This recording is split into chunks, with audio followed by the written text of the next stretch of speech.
And as always, we're going to be looking for accurate context, good risk management, and always exercising good patience. Everybody who's traded has gone through periods of time where their strategy hasn't worked. Where if not a hard stop, you should reevaluate the trades you're in based on time.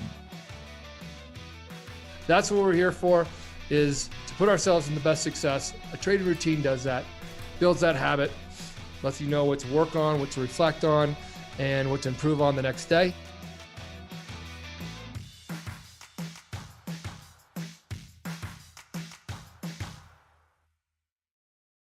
Hello, traders. Welcome to Limit Up Podcast. I'm Dan Hodgman. As usual, sitting down with Jack Pelzer, sitting down here as usual with Dan Hodgman. Just throwing it back at you. Going? They're going reasonably well. I think we're talking about the sell-off today, but I just be concerned. I got to go take like an allergy test or something like that. I feel like I've just been under the weather for like a month now, and that's just the way it is, I guess. I have a great dermatologist for animals. That what are you implying tests. About me? Oh, okay. My dog has been having really bad ear infections about the last 8 months, and we are now having ear surgeries and going to dermatologists and doing allergy tests and like shaving his skin and doing the pin pricks of all sorts of things.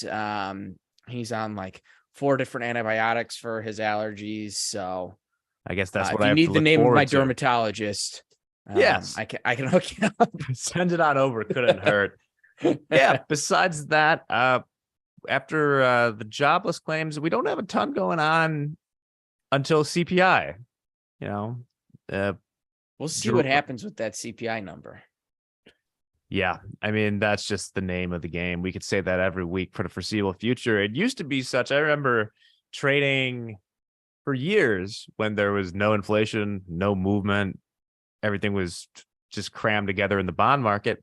And the CPI was one of those numbers that, like, I'd be there for it, but I'd probably have a potbelly breakfast sandwich taking up most of my attention. For those, yeah, I saw Dan's reaction there. Oh, Jack, just real quick, for those that don't know about the Potbelly breakfast sandwich, why don't you explain it? If you're in the Chicago Loop, Potbelly is a great sandwich place, but only in a few restaurants do they do breakfast. And their breakfast sandwiches are superb. They come in either sausage or bacon. Oh, they're great. And there was one right next to the Board of Trade. So frequently, if I had had a few martinis the night before, or if I was just feeling bad about the night trade or something like that, the anecdote was to go get a Potbelly breakfast sandwich or a Bobby Brown from Sellers Market. Those were my treat yourself breakfast while I was sitting at my desk. So check it out if you can. Now you got me dreaming about Potbelly breakfast sandwiches. Well, I'll try and snap you out of it. The CPI was like, it was like a mid-tier number. Unemployment was the big dog, then anything the Fed says. Now it's kind of swapped with unemployment, where unemployment will still move things, but CPI is what everyone's watching along with the Fed. Yeah, absolutely. I mean, CPI, when I first got started in things, I knew what it was. It was not a day. We had certain numbers that you didn't miss work, didn't care how sick you were. If you were out of town, you were back in town for that number. It was unemployment Fridays, expiration Fridays. It was GDP. Those were the days you were coming to work, and CPI was like, oh yeah, I think CPI comes out at 7:30 with bonds opening up at 7:20. You were thinking, all right, just keep a close eye. You tell a trade checker or clerk, keep a close eye on the board. If something comes up, great. If it comes out of whack, just let us know. But it was pretty consistent, pretty expected. And now, to me, I think that's going to be one of the most influential numbers. And then on the same track, Jack, which kind of what's causing a little bit of volatility here, FOMC statement, 6-7 years ago, the Fed wasn't changing rates. They were steady. There was no expectation. The last thing you were doing is watching that FOMC statement every 6 weeks. You're like, okay, what's the Fed going to do? Is Janet Yellen going to change? I don't think so. Yeah. They're few and far between. I remember that right when I started, because I probably started just a few years before, because there was the whole like Operation Twist stuff. There were some pretty wild moves along the way there, with the quantitative easing. But besides that, it was like unemployment was it. So it's a very different environment that we're in. And I think we can't discount, nobody's really experienced markets like these. So everyone who's a trader I'm 35 years old. I bet there's a lot of traders out there who are 35 is a very like trader age. I feel like if you think the stereotypical trader you think is sitting in front of the screens for some, I don't know, bank or something. I don't know. In my head, they're 35. I think anyway. So. Well, the point, I think I'm 33, Jack, and I think I'm finally at the age where I don't feel like I'm a young trader. Right, exactly. My point being that someone who's 35 has had roughly the same experiences that I have market wise. So you kind of started, you would have gotten out of school. The Great Recession had already kind of kicked off, right? Maybe if you're a little bit older, if you're 37, 38, you were in the industry through 2007 and 2008. Huge ramifications there from that. That's something no one's ever seen. Then you've been through this era of just quantitative easing, zero interest rate policy. And that's kind of what it's been until COVID. There was a brief taper tantrum, but then COVID, no one's ever seen it. And now we see inflation. My point being that anyone who's my age, a little bit older, has mostly seen zero inflation, pretty much zero interest rate environments. And then the people that are older, like people that were there for the 80s, early 80s, especially if you go back that far. Now, there's a big gap there, obviously, of people that were in the 90s. But that's what everyone's going back to anchor their inflation. Like, what's an inflation trade like? But that was a very different thing, too. So right. Think of like where stocks were back in 1983 versus where they're at today. And the movement being so different. You know, you talk about the crash of 87. What was it? 600 points in the Dow? But it was 20, I believe it was more than 20% move in one day, maybe like 23% sounds right. Which nowadays, if you think about that, that would be what? Like if the S&P sold off 1,000 points. I mean, huge moves percentage wise. But if you think about like just like the market movement, that market volatility, a 20% move is huge. But if the Dow's down 600, which is I think what the number was, nowadays seeing a 600-point move doesn't really bat your eyes, yet the financial implications are the exact same. They are, especially when you trade futures for a lot of, and I know that they went from the big S&P contract to they split it in 5 or whatever. Right. But the truth is people have been trading E-minis for, they've been the dominant thing for at least 20 years more. At least. And if you think about, 20 years ago, the S&P 500 was 1,200 thereabouts. It got to a low of 666 in 2008 or 2009, whenever it bottomed out. I think March 2009 sounds right. Okay, that even if the percentage moves aren't as much, we're getting the equivalent. Your exposure when you're trading an E-mini future, we'll routinely see moves, say an 80, 90. It feels like every month we have at least 100-point swing in the ES futures. All right. That would have been a huge percentage back then. But the point is, it's the same amount of money now. It's still $50 a point. So and I think that's what people tend to forget.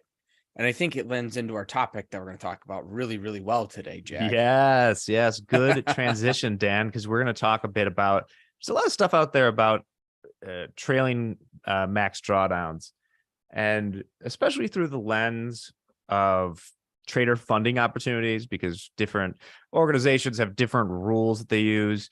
And I think it's important to kind of think about, we're going to talk about this more as far as trading best practices for yourself, is how should you think about your trailing max drawdown, in the sense of, even if it's unrealized, like from your high realized point that you actually could have got out of, not some like weird spike that happens where, I think I was up once like $23 million, but not really. You know what I mean? Impossible money to actually realize because you can't get out of your positions. Right, exactly. If your P&L monitor is reading bid to bid pricing in an empty market and you're short a bunch, it may say you're up $23 billion, but you're in for a whirl of friggin' hurt Yeah. pretty soon. I guess I kind of I want to look at it through a risk management, and you're part of the risk management team. So like we discussed there in that little anecdote about the E-mini ES, right, is that you're trading a lot more risk now with that than you were 20 years ago. Undeniable. Depending on your strategy, how much are you willing to give back before even if you're up money, before it's a bad decision to do so? So this goes back. We've talked about daily loss limits, which Dan, you keep a daily loss limit for yourself, or is it more flexible? Pretty flexible. Pretty flexible. But I'm going to guess with your flexibility, you wouldn't want to lose more than, I don't know, 5% in a day. Yeah. I mean, I have certain levels that I'm willing to go, certain risk parameters that I do have. I have a lot more than just a, standard loss limit place. I have, execution rates, loss rates, what the market state is. I think market state really changes a lot of things for me. If we're in a trending market, if we're getting really directional, I'm having a hard time finding my location in that direction of my entries. 2 or 3 losers on that, and I'm shutting it down. But if we're in an inside range day, that's where I tend to be the most successful. I can take losses because I'm keeping stops really tight. Everything has some flexibility to it, and based off of the amount of money I keep in my account, I'm definitely willing to risk 2 to 3, sometimes 5%. I do have puke limits. Thankfully, I haven't gotten close to one of those in quite some time.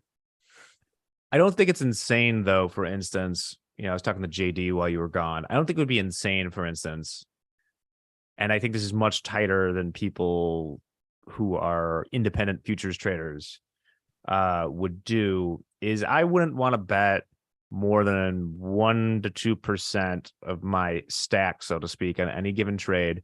And I wouldn't want to lose more than 5% in a day. Something like that would be fair, right, Dan? Yes, I would agree. It would be fair. You also have to factor in what kind of return you're seeing, right? What's your growth look like? That's going to tell you a lot about what kind of money you can risk. And let's keep things really simple. You use, let's call it your stack is 10 grand. That's how much cash, hard cold cash you have to open up your trading account. capital. We all know you can lose a heck of a lot more than the money you put in. That'll happen in this industry, but hopefully not to you. Let's use this term, $10,000. That's what you have to trade. You think about it, right? If you're willing to lose 5% of $10,000, you have 10,000 cash. So let's say you're in one of our funded accounts and you've grown that to $10,000. If you're willing to risk, like you said, Jack, 2-3%, maybe you're looking at a few $100. You hit 1,000, you're down 10% of that value. If you're willing to risk 10% of your stack, and in any given day, you're setting yourself up to only last for 10 days.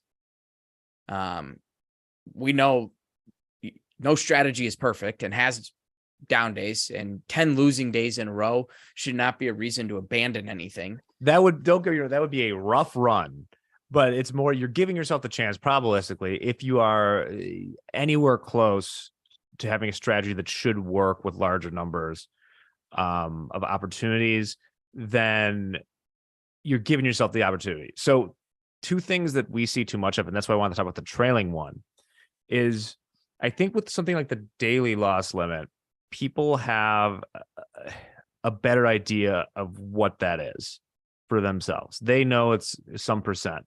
And I think they even get the risk on a single trade. What I see that's sort of troubling sometimes, and I would argue that how much you're willing to draw down is more of an art than a science. Like, I don't think I'm going to come out of this by giving like what a percent would be, but we could try and find a range. Is that we'll see traders that are up $4,000 or $5,000, and then lose, their daily loss limit, whatever that is. And then they lose they end the day down 2,000. Now on paper, if all I saw was not any of the trades you made, but just what the end result was, it'd be like, okay, tough day. This person just hit their daily loss limit. That'll happen sometimes. Better luck next time. But in reality, it's tough for me to. You shouldn't go up that much and then hit your loss limit. You should not. The only thing I could think of would be if you're almost like swing trading. If you're using like your entire daily loss limit on one trade each day, and you're not someone that trails stops and you're going for a 5-to-1 reward, sure, that I guess you could swing from 4,000 down 2,000. But very few of y'all out there are doing that. I haven't seen it. No, Jack, you are spot on. I mean, there's within your trading day, you've got to have rules on. I'm never one to say cap your profits. I agree. You hit $500, you hit $1,000, be done. I'm not that type of person. We'll all be in Vegas in a couple weeks, Jack. We sure will be. If I'm on a heater at the blackjack table, I'm not stopping because I'm up money. I'm going to start stopping because I start losing, and the table, the hot seat has gone cold. And I got to recognize those things. Same thing in trading, right? Your strategy is successful. Maybe you have a range bound trading strategy and it's trying to break out and it's actually holding up some of these levels pretty well. And you're having a hard time recognizing that. And you've been going all day and you've had, 5 really good trades. You're up a few $1,000s. There's got to be a point in your trading. And I'm not going to say, I don't want to give dollar values because every trader is completely different. But there's got to be a point in your day where like, hey, if I make that money, that's a phenomenal day. At that point is when I have to start creating some sort of rule. What is that rule? I won't return. I'm going to use numbers because that really helps. If it's $1,000, you go up $1,000, the most you can give back on that is 50%. So if you come down to plus 500, I would say a $500 day is a damn good day. You do that 5 days a week, you're looking at $2,500 a week. You're looking at $10,000 in a month.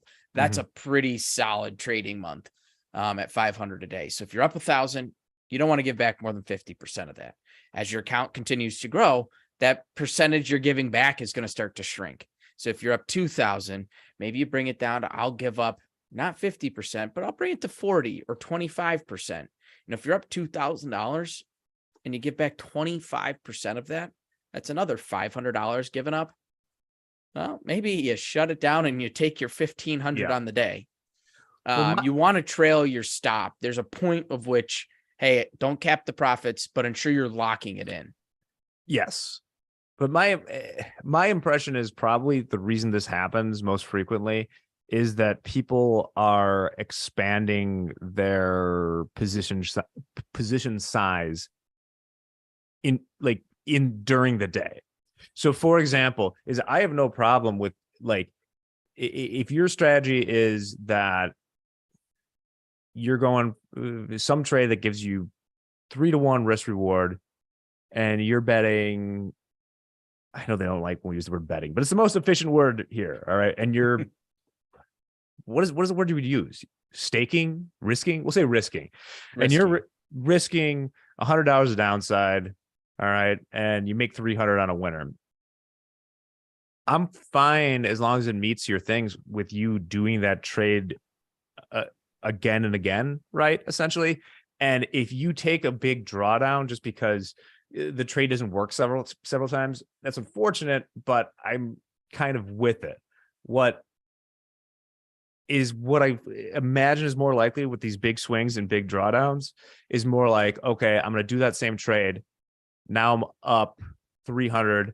Now I'm going to do the same trade, but I'm going to risk 300. All right. Okay. I'm up 900 or I'm up 1,200 or whatever. I'm going to do the same trade right now, but I'm going to risk 1,500. Right. I think that they get up that amount of money and then it's like, wow, I have a lot of room because my only rule or something is how much I can lose in a day. Let's see how hard I can push this. Dan's right. You know, you got to let winners run. And I would never cap the number of winning trades you'd have a day. If you're trading well, keep trading, but don't, for the love of God, don't increase your, this gets me so hot and bothered. One day is not a time frame in which you could change your risk parameters larger, right? 1 week probably isn't. No, Jack, I see it too often in, you know, the Facebook community. I see it in other places with retail traders and groups that I'm in. And, you know, it's like someone finally saying, I pinpointed it. Today was the day it all worked. Now you got effing lucky. Repeat this for the next 2 months. Show consistency in your execution and in the return. Doesn't have to be financial returns, but, you know, that day in and day out, you're executing the same. You're coming off that plan, and the plan is working, even if it's downside days. It's not one day. You know, my dad always told me, because as a younger trader, I was aggressive. I have no problem admitting that to this day. I am. Everyone knows I have an ego when I trade. I know that. But my dad always told me, no one day or one trade is going to make you as a trader, and never, ever let one day or one trade break you as a trader. Because you can ask any trader that's been out there, you know, a 30-year veteran who, you know, has a perfect track record, and you ask them, you know, when did you think you figured out, or how to come? Hogue says it all the time. Like it's a constant development. You never pinpoint when it happens. You start to recognize, okay, by like the 4th year, I started seeing like consistency, you know, and I started making like I was putting money actually in my pocket as opposed to putting money back into my trading. Those are the things that they remember. They're not going to go, on January 18th of 2023, that was the day it all changed because I had my biggest winning day ever. No. Yeah. No, it doesn't definitely. work like that. I think that as you're going out there, if you bring the consistency, like we've talked about, as far as if you're taking trades throughout the day that are of similar risk profiles with your strategy, then what we're talking about shouldn't really come into play. You shouldn't find yourself in a position where, yeah, if you have a trade that has a 50% win rate or something, it gets very unlikely that you'll see so many of them in a day and they'll all go so wrong that you'll take some huge swing to the downside. It's possible. It's really unlikely. In your strategy, if you want to have some point, if you're like, if there's 3 in a row that go bad, I'm done for the day, by all means, go for that. But really where you're just going to hurt yourself is when you're kind of, for lack of a better word, YOLOing trades. You expand your risk because you're up money and then take a huge swing to the downside. And that is certainly less defensible. So be careful about that. Jack, you know, going back to your point about like, hey, it's been successful. I'm opening up my risk. I'm taking another. I'm opening up my risk. I'm taking another. When you're on those days that things are firing pretty well, those should be the days you're tightening up your risk with each trade you take. Because I know everyone out there at some point in their trading career has been up a significant amount of money, took a loss, menial maybe, and then they thought to themselves, I just have to get back to where I was. I can't give up that day. Yeah. And then you start the chase, and then you start opening up the risk because you got to get back to that second highest value you were at. And then you're chasing the third highest value. And then you're down 2,000 after being up 4,000. Like that's what happens. And how do you avoid that? You can't. I mean, that's just human nature. You know, if you dropped $100 bill on the ground, you don't want to pick up a $90 bill and walk away. And I know they don't make a $90 bill, but they should, just for this example. Just for this example. Secretary Yellen. How about it? We got to get Hogue on a $90 bill. Right? Like that. No, I don't. No one wants to do that. No one wants to lose 10% of their profits on a day. But sometimes it's like, you know what? I got to accept that, because where did I start? I started at 0. I'm now at $90. Like that's pretty significant growth. Maybe I was at that $100 bill, but I'm not there now. I don't want to end the day with a $20 bill. I want to end the day with my $90 bill with Hogue's face on it. $1 for each year of his career. Wisdom's from dad. Yeah.